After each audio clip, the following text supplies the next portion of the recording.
I'd always known that my great-grandma was an orphan. But in late October of last year, she decided to tell me the truth about what happened to her family. We were visiting for her birthday. It was a family tradition, a road trip we knew in the back of our minds we'd take only a few more times.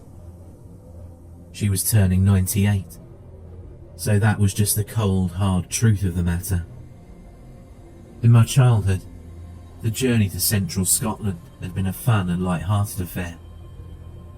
But now, my brother and parents could only maintain strained politeness as we met up and hit the road together.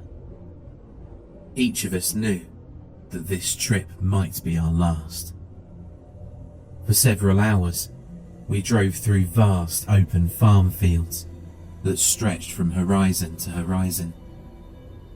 My great-grandma's house was down a narrow dirt road, off a gravel tractor lane. As a city boy, it was, more or less, the most remote possible dwelling I could imagine. She was born there, had lived her entire life there, and would soon, well. As we parked in an open muddy rectangle and stepped out to stretch our legs, the constancy of the place surrounded me. Every single year of my life, this house and its land had been exactly the same. The sky was open blue, the earth was a sea of waving gold, and the wind was a smooth river of cool warmth. There was never anything to mar those three pillars of sensory experience, except the house, the barn, a defunct old tractor, and the bell. The bell was a simple thing, raised high on an old metal crook. It sat out in the fields about a quarter of a mile from the house, serving as a measure of the wind. If a storm was coming, the bell was supposed to ring, a necessary precaution. The only problem was, the bell and its crook had rusted over long ago. Every time I got out of the family van, from age 5 to age 26, I glanced in that direction and felt a sense of unease as my gaze fell upon that decayed artifact. This time, at age 27, I looked over and saw that the bell had been scraped and polished clean of rust. It glinted in the sunlight, practically daring me to look at it. I followed my family inside, while struggling with a feeling of dread that I couldn't articulate. Who had cleaned the bell, and why? I tried to stop thinking about it as we gathered in the kitchen and said our hellos. My great-grandma was making tea and shooed off our attempts to help. She was a frail woman for whom movement was difficult, but she'd never let that stop her. The Wi-Fi password is on a note in the living room, she told us with unquestionable authority. Go stare at your phones and the tea will be ready in a moment. My brother and I did as we were told, but my parents turned on the TV instead of looking at their phones. For a few minutes, we stayed in our separate worlds, only returning to the present when my great-grandma brought in the tea. And we had a nice time. That night, when everyone else was long asleep, I happened to open my eyes and see a glow under the door of the guest room that I shared with my brother. My parents were in a different room and wouldn't see the same light, so it was up to me to investigate. Quietly, so as not to wake him, I crept out and down, finding my great-grandma still awake. She sat in her big jade leather chair, her gaze on the television. She asked me without looking my way, "You don't fall for this stuff, do you?" "What, like ads?" She pointed her thin little arm at the nearby couch. "Sit." I sat. "I'm going to tell you a family secret," she said softly, finally looking in my direction. "It's for you, and possibly for your brother, but not your parents. Do you understand?" I didn't, not fully, but I nodded. "You know, I was an orphan for a time. Born in this house, lived with my family, but then raised by an uncle after it happened." She didn't wait for my nod. "I was 10 years old that night. It was my birthday. My mother had got me a small cake about the size of your fist. I looked forward to that cake every year, since we didn't exactly have sweets bounding about back then. It was 11 cents, so rather expensive, but my mother got one for every one of us on our birthdays, no matter what she had to scrimp or save. All year long, I saw Mary get her cake in January, Arthur gets his cake in March, Eleanor in June, Clarence in July, then Ruth a week after Clarence. Then it was months and months until me, the odd one out, on October 29th. I was so excited for that cake. As the days rolled closer, as the morning dawned, as the hours inched by, I hopped around the house like a bunny rabbit. But I wasn't allowed to eat it until well after supper. I stared at the clock, so I know. Yes, that one on the mantel there, the brass and copper one. Same one. But I stared at the clock, so I know. Night fell at 6:41. That was the moment that bright orange stopped glinting off that clock, and my mother rose to light a lamp. I looked up at her. "Now?" She smiled and shook her head. My brothers and sisters complained in a chorus in support of me, but she just shook her head at them. "Too soon, and she'll ruin her supper." Father came in from the fields not long after that, dirty and tired as all get out. He ate in silence, while we chattered endlessly about what type of cake it would be. Under the frosting, who knew?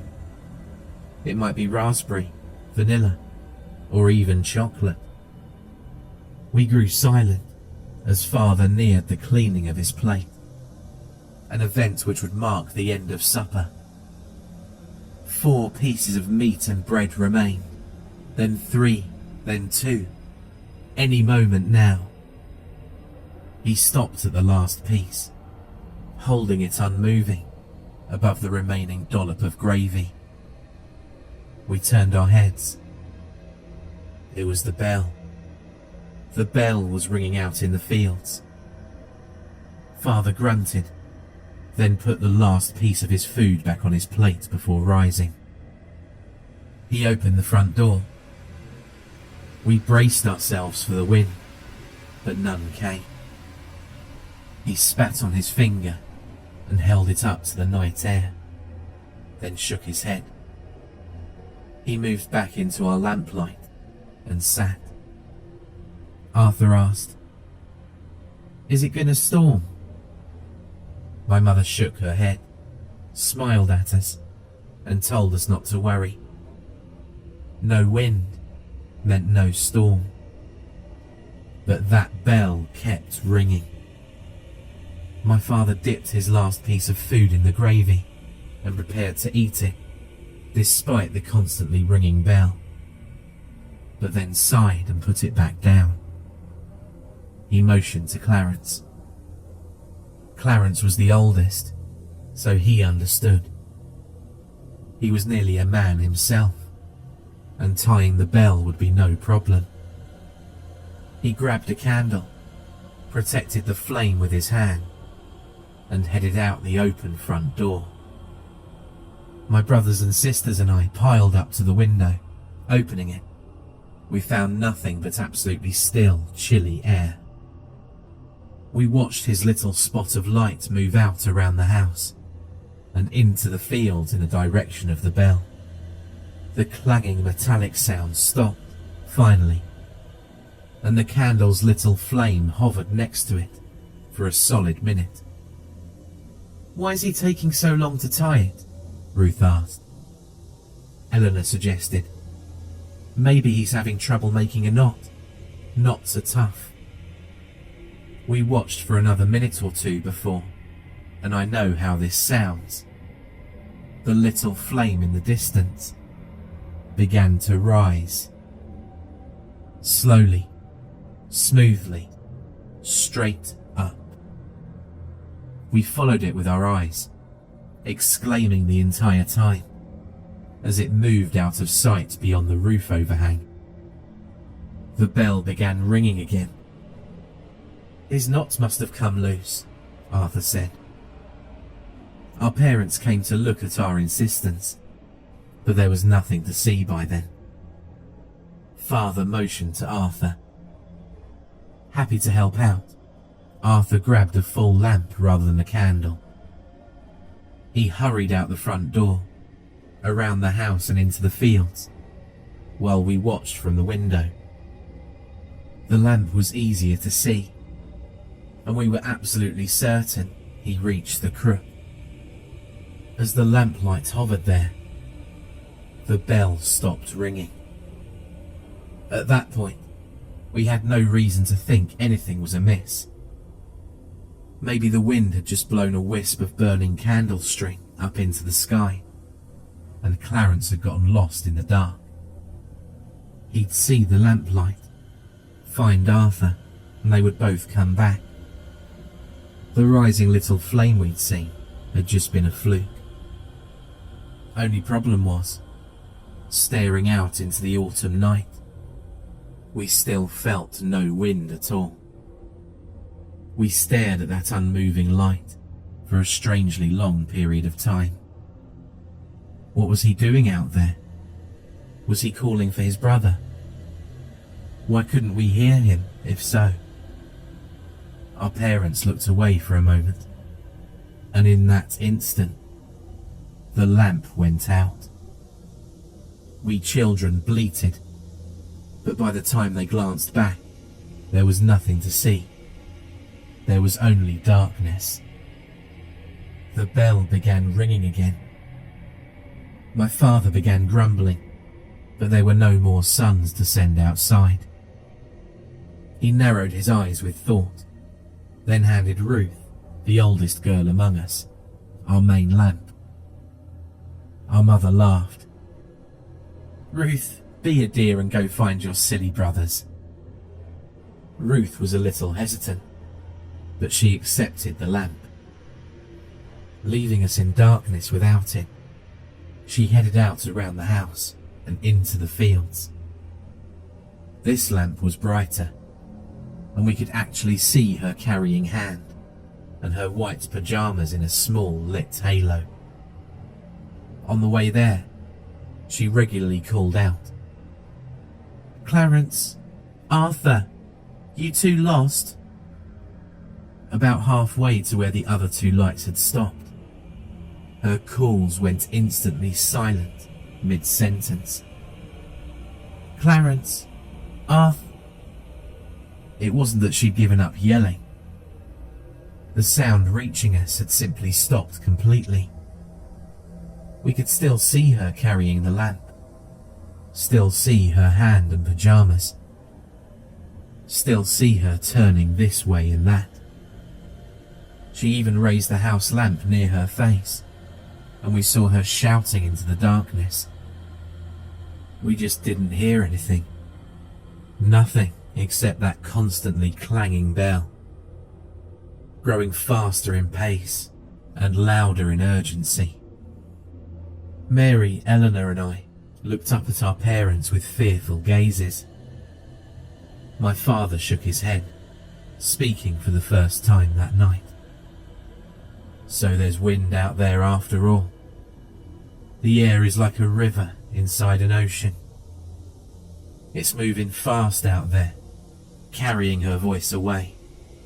but we can't feel it here." My mother seemed worried, but she nodded and accepted that. We saw her accepting it, so we gulped and believed it too. We all glued our eyes to that open window. Ruth reached the bell, and in that stronger light, it entered our view unmoving at the exact same time we heard it stop ringing. Ruth looked this way and that, clearly concerned. She seemed to silently yell a time or two before moving closer to the motionless bell. A half-tied rope hung from the crook, an indication that someone had attempted to tie it, but we couldn't see Clarence or Arthur anywhere near her. She put the lamp down on the ground to free her hands for tying the rope the rest of the way, but that mostly hit the light among the low-lying, recently harvested stalks. We waited, breaths held. The air held in my lungs started to burn. At long last, we were forced to breathe again. Ruth's light continued to sit there, barely visible between the broken plants. "What's taking so long?" Mary asked. Eleanor said, "I hope she's all right." Father told us, "She's fine. Damn kids are just playing a game with us." Our mother nodded in agreement. "Eleanor, go fetch your sister, will you?" "No way, it's scary out there." "It's just a game. You're not playing a game with us too, are you?" "No," Eleanor gulped. "Then go get your sister and brothers. Tell them to come back in." It was pitch black out there, and almost the same inside with us, save for one lone candle. Trembling, Eleanor took our last candle and crept out into the night, scooting along the side of the house to stay as close to us as possible. Shakily, she called, "Ruth? Arthur? Clarence? This isn't funny anymore." Now it was we who sat in the dark. As Eleanor began to move further away with the last of our light, we tensed. Father eyed the open front door, and Mother softly moved to close and latch it. I wondered what they meant by that move, because how were the others supposed to get back in? But I suppose they'd unlatch it if anyone came back and knocked. Mother moved away from us in search of more candles. Through it all, the bell kept ringing out in the dark. Increasingly scared, I held Mary's hand tightly and yelled out the window, "Be careful, Lily." She must have happened to cross that invisible, silent threshold at that moment, because she turned around in surprise and stepped closer. "I heard your voice go quiet, but there's no wind. Papa's wrong." She stepped away again. "See? When I pass this point, She held up the candle to show us her mouth was still moving, but we heard nothing. Come to think of it, her hair wasn't moving, and we hadn't seen Ruth's pajamas billowing in any wind. I asked Father, "What's doing that? What's making it quiet out there?" "It's just a game," Father insisted. "They're all lying. She's just pretending to make noise so it looks like she's being silenced." Eleanor reached the bell. Father's grip on my shoulder squeezed to nearly painful. She reached down for the lamp that Ruth had left, lifting it with one hand and holding the candle with the other. She approached the clanging bell. "See?" Mary whispered to Father. "The candle's not going out, even though she's not protecting the flame. There's no wind out there." "But the bell is ringing," he said gruffly. "So there is wind." Eleanor kept looking left and right, as if she'd heard something. Slowly, she reached the bell, which was hanging unmoving from the crook. But we could still hear it ringing. Next to me, Mary began to cry. "It's a game," Father said angrily. "It's just a game they're playing." Eleanor threw the lamp at something in the darkness. We saw the lamp crash, shatter and go dark, but heard nothing. She raced towards us, candle in hand, but the flame went out because of her haste. We waited to hear her approaching or screaming, but nothing followed. The bell continued to clang. We waited in terrified silence. Mother returned with a candle for each of us, and we sat vigil at the window. Nothing and no one moved. For hours, the bell clanged without wind. The night remained pitch black. The bell clanged and clanged and clanged, driving deeper into our ears with each passing minute. Near midnight, we broke. Father was beyond agitated. "Mary, go find your brothers and sisters." "No," she cried. "I'm not going out there." Mother glared at her. "You have to. This game has to stop." Urged on by both of them, Mary burst into tears and climbed out of the window. Holding her small candle, she inched out into the fields. Her sobs went quiet as she passed that same point out in the darkness. Her flame reached the bell, and the ringing stopped. Her flame snuffed out. We held our breaths. The bell began ringing again. Father clenched his fists. "Go." I turned and saw he was looking at me. I suddenly realized I was the only child left in the house, and I felt horribly alone. Everything in me shrieked against the thought of going out into that cursed night. "No." My mother wavered in place. No longer adamantly in line with my father, she began to cry too. "What are you doing?" he demanded. "It's just a game. There's nothing to be scared of." She screamed and demanded, "Why do you keep saying that? Why have I been helping you to do this?" He grabbed her and shouted in her face, "Because we haven't been sending our children to their deaths. That's not what's happening." She pushed his hands away and ran for the window. Pushing past me, she tumbled out and ran screaming towards the still clanging bell. Not out of fear of father, but out of terror for her children. "Arthur, Clarence, Ruth, Eleanor, Mary, for God's sake, where are you?" He growled and leapt out after her, yelling, "We didn't kill them. Everything is fine." They both continued shouting until they passed that point in the dark, and all went silent, except for the bell. Twice more it stopped ringing, and twice more it began again. In panic and terror beyond reason, I closed and latched the window and pushed all of the furniture against every entry to the house. I curled in a cupboard, holding the last candle up to my face as it slowly melted its way down towards my fingers. I was alone. Somehow, I was alone.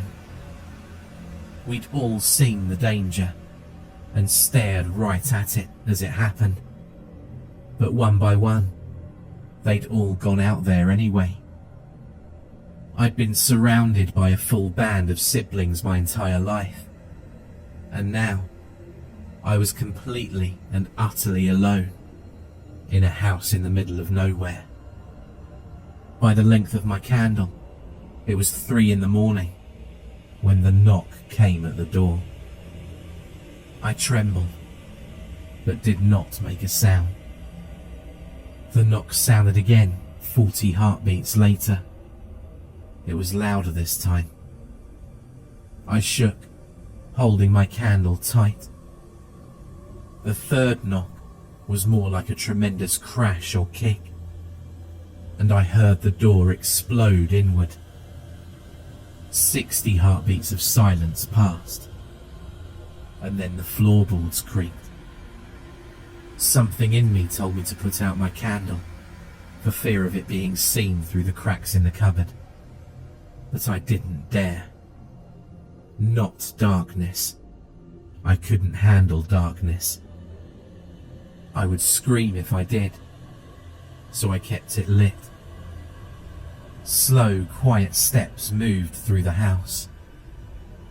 Whoever it was seemed to be pausing and listening at times. At others, they would rush forward to a random spot in a sudden frenzy and then stop abruptly. 400 heartbeats after that, the bell began ringing again. But this time, it rang from inside the house. It rang from the kitchen. It rang from near the bed. It rang outside my cupboard. Clang, 10 feet away. Clang, 5 feet away. Clang, right up against the cupboard door. And then it opened. I sat expectantly, mouth open and eyes wide, as I waited for my great-grandmother to continue. After a bit, I realised that was it. But what did you see? She shook her head. That's not the point. I'm here, so obviously I survived. And a young man like you doesn't need to know what horrors walk this world outside the paved cities of man. Gulping, I asked, "You're not just pulling my leg? This really happened?" "Yes." Her gaze went distant by television light. "But here's what I want to tell you, and what you should tell your brother. That thing that opened that cupboard door and stared at me from the dark. The thing that hoped to wait out my candle before the coming of dawn. Had a bell tied to one of its teeth with a blood-soaked rag, such that it would clang when its mouth was opened for hunting. Somehow, some way, some heroic poor soul managed to tie a warning bell to that thing before they died. We heard that warning bell all night long. And yet my entire family walked out there, one by one. We didn't listen, because we didn't want to listen. My father knew what he was doing halfway through, but he didn't want to accept what he'd already done. So he did even worse, to continue living the lie. I narrowed my eyes. "What are you saying?" She grabbed my hand briefly. "Fear will tell you to put your candle out, but to your head will tell you to keep it lit. Don't give in to fear. You keep it lit, you'll get through this." Turning my head, I became aware of a sound in the distance. Is that the bell? I was so caught up I didn't notice. How long has that been ringing? She just clenched her fist and turned back to the television. For more terrifying creepypasta horror stories, check out the playlist or the video on screen.